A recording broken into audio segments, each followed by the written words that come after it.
دا زره نه ده کمیس ده، دا ټټر د افغانستان خلکو دپاره قربان ده، دا سر قربانۍ ته حاضر ده.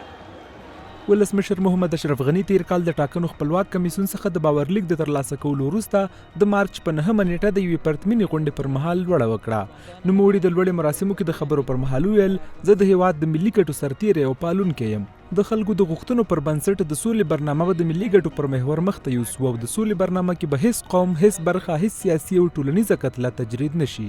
انشالله با پاکسازی نظام اداری در 5 سال آینده عواید کشور چند خواهد شد. د کرنیز و محصولات د صادرات په برخه کې مدیر مهم ګامونه اخیستي. هغه شی مې چې جلغوزي سره وکړل، انشالله تعالی به د افغانستان ټول کرنې پیداوارو سره وکړو. د حکومت د یو کال پوره کېدو په اړه ارګوایي ولسمشر غني د خپلو ژمنو سره سم چارې ترسره کړي، د باعزته سولې، د جمهوریت د خوندیتوب او د افغانستان د آبادۍ لپاره یې شوې ژمنې د پلي کېدا په حال کې دي. در استودای حکومت در جریان 1 سال در بخش صلح، برگزاری لوی جرگه مشورتی صلح، ایجاد شورای عالی مصالحه ملی، تعیین تیم مذاکراتی صلح، در بخش مبارزه با فساد اداری، تطبیق قانون ثبت دارایی‌های مقام‌های عالی رتبه دولت، ایجاد کمیسیون مبارزه با فساد اداری، مجازات شماری از وزیران و مقام‌های ارشد دولت.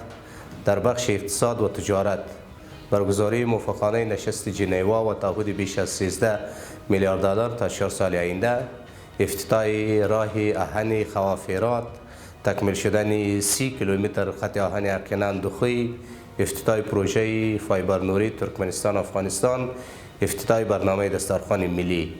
در بخش مدیریت آب، افتتاح بند برق کجکی هلمند، تعداد 12 بند بزرگ و متوسط با شمول کمال خان، شاه و عروس، پاشتان. د چارو شمیر کارپوهان بیا وایي د کرونا سختو شرایطو پر مهال بریالۍ مبارزه په کور دننه سیاسي ستونزو ته رسیدګي، له ژمنو سره سم د سولې مذاکراتو لپاره د ټول شموله هیئت جوړول او پر باعزته سولې تاکید د ولسمشر غني د دوهم دور حکومت د لومړي کال مهمې لاسته راوړنې دي.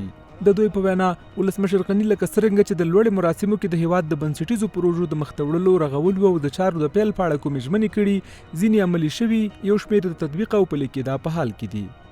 څه نیمګړتیاوې به ضرور وي، خو بیا هم مثبت ګامونه ډېر اخیستي دي. تاسو وګورئ په کرونا په دې آفت کې ډېر مثبت رول ادا کړلو، ولسونه بیدار کړل. همدارنګې د ملي دسترخوان په نوم باندې دا کوم چې د ولسونو دپاره یو د کومکو د مرستې یو لړۍ پیل کړې ده، دا کور په کور او کوڅه په کوڅه روانه ده رسیږي. همداسې د سولې په پروسه کې تاسو وګورئ دې کې په دې وخت کې بعضې مهمې لاسته راوړنې هم درلودلې. مثال په توګه سره د بندونو جوړول، په بعضو بندونو کار کول، ډیزاین کول، طرح جوړول. همدارنګه د کرونا وبا په مقابل کې ښه تدابیر نیول، او همدارنګه د سیاسیونو ترمنځ جوړجاړی راوستل، او همدارنګه یو منځ کې تفاهم راوستل چې دا هم د افغانستان لپاره ډېرې مهمې. په ټولنیزو رسنیو کې هم د ګڼ شمېر افغانانو له لوري د حکومت یو کلن ماموریت ستایل شوی. ولسمشر غني ته د افغانستان د اوبو د مدیریت د اتل لقب ورکړل شوی او د بنسټیزو پروژو په برخه کې د کړنو څخه رضایت څرګند شوی دی.